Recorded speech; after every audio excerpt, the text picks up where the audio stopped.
The Society of Professional Journalists previously stood with Project Veritas in our struggle against federal persecution of the First Amendment, when my home and those of two Project Veritas journalists were raided by the FBI.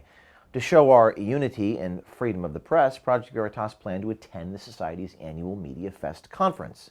After being approved to attend and our outreach booth set up at a location assigned to us, Project Veritas journalists were threatened with arrest by the Society of Professional Journalists and removed.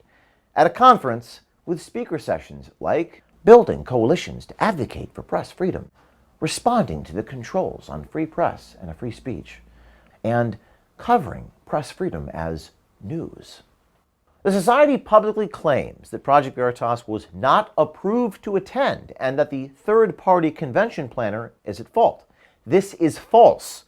Our journalists were approved to attend directly by Society of Professional Journalists' own Crystal O'Keefe, no relation to me, who coordinated our attendance and registered our journalists. Quote, "If you send me a list of the staff that need registered, I will go in and register them on my end. I'm sorry for the inconvenience," unquote. That was an email between our events director and Crystal O'Keefe. The Society further claims Project Veritas had not paid for the booth, which is provably false. This is our payment receipt totaling $4,000 for the event dated October 6th. And emails coordinating that payment from October 4th. The Society certainly took our $4,000 via a credit card on October 4th and approved us becoming an exhibitor. So we set up a booth at 7 a.m. on Thursday, October 27th, eager to discuss undercover reporting and whistleblowing with attendees. Now keep in mind, we do not investigate conferences that we ourselves are attending with a booth. We attended MediaFest in the spirit of journalism and education, not adversarial investigation. After several hours of positive discussion, our booth was approached by two Society Professional Journalist staffers who told us to pack our bags and leave due to non-payment. Now, in light of the email that we had showing that we had paid them $4,000, we had no choice but to begin recording that. Listen to Chief Event Strategist Katie Riggs and Interim Executive Director Jennifer Royer broom us from their convention. I'm a member and I'm about to board my flight to Washington, D.C. right now. Okay. We have to ask you to leave. I'm sorry. We're asking them to pack up now and leave. We've got hotel security here. We don't want it to be a volatile situation, but we have to ask them to pack up and leave now. Are you willing to arrest the two journalists that I have there at your event to take them away from your premises? If it comes to that, we're politely asking you to leave, and you want to debate me on the phone, and I don't have time. We're in the middle of registration with a convention. It's very busy. I don't have time to debate you on the phone. The payment hasn't come through yet, and we know that you guys were kind of a late addition, but we did pay, so that's why I'm very confused. We sent payment on October 3rd, and if there's an issue, we all have funds we can pay if you guys somehow lost payment. Okay. And it's not because of because my executive director, he can hand you cash right now. He what? It's not payment, it's because of the controversial nature of the organization. I just need to make sure I give my team clear directive, and if we need to pack up because we're controversial and you don't want us there, that's another thing as opposed to the payment issue. I'm just trying to figure out what to do. Well, it's all of those things, and we're asking you to please leave. That's it. We have received complaints, and we have members who it involves our code of ethics. We want our exhibitors to follow the code of ethics. It's not a good fit. Media companies are sometimes dueling. I know we have a lawsuit with the New York Times. However, our staff members who are currently at that booth are following your rules. We are here to support an organization who supported us. I don't know if you're aware, but the SPJ supported us in a legal fight that we're having. Your organization issued a statement supporting us recently in a legal battle, and I am a member of your organization. We submitted a speech which you guys liked but did not select. Now you're saying that our organizations aren't aligned?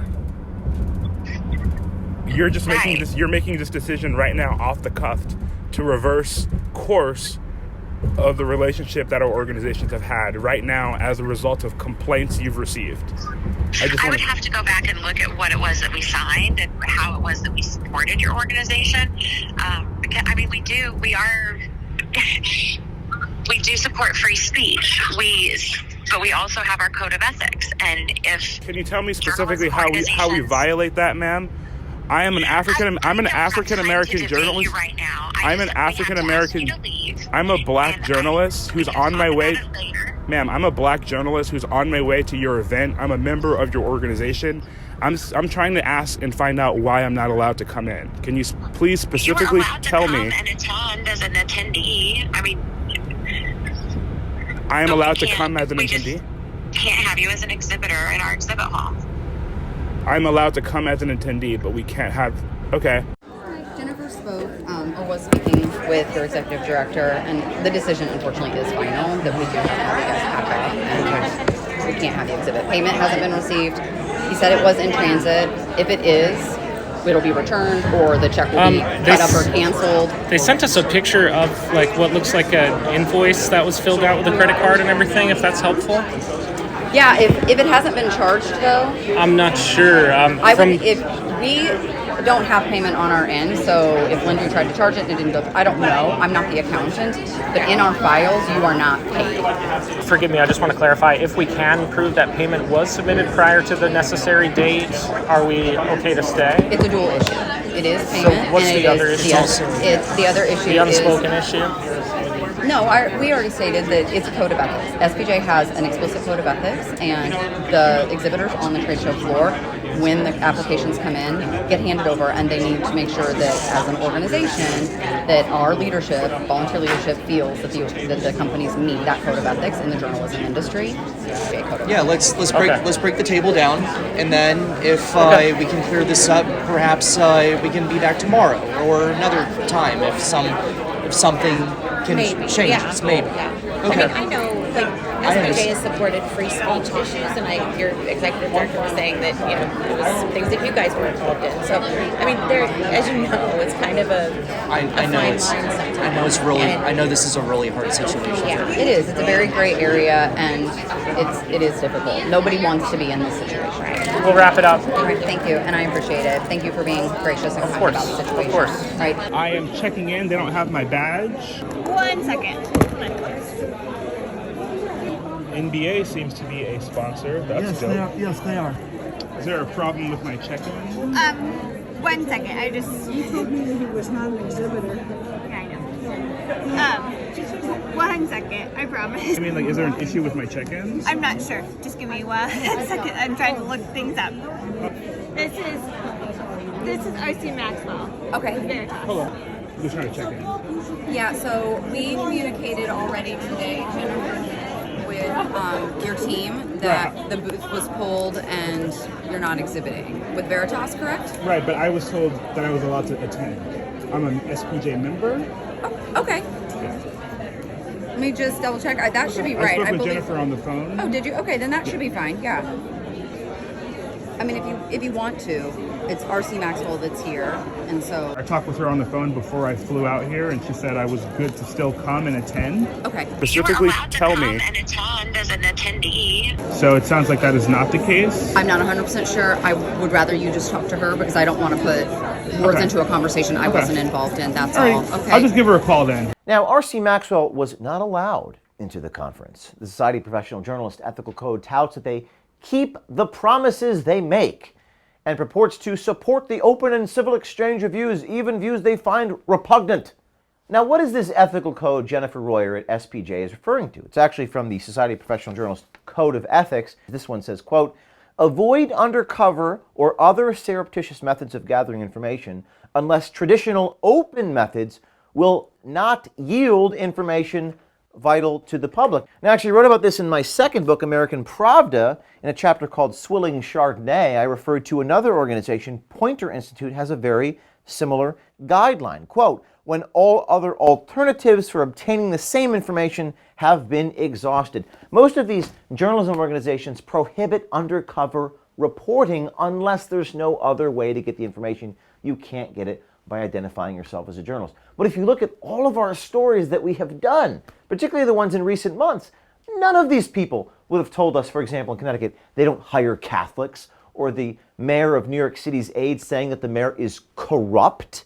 None of these people would have said these things to a self-identified journalist with a microphone and a press credential badge. So at Project Veritas, we believe that we are honoring that code of ethics because there is no other way. We did, in fact, send a letter to them from our legal counsel. We have yet to hear back. Listen, our organizations are aligned in our shared values of the First Amendment and the public's right to know. If people are to make informed decisions in our society, they have to have information. The Fourth Estate is the most powerful so-called branch of government, for they hold the other three branches accountable. So I call on the Society of Professional Journalists to put politics aside in favor of a clear mission to protect the First Amendment. So long as journalists are booted under the guise of lies and innuendo, the First Amendment is still at stake, and that is an outcome we cannot allow to happen. So be brave, do something, reach out to the Society of Professional Journalists and ask them why they won't have Project Veritas at their conference.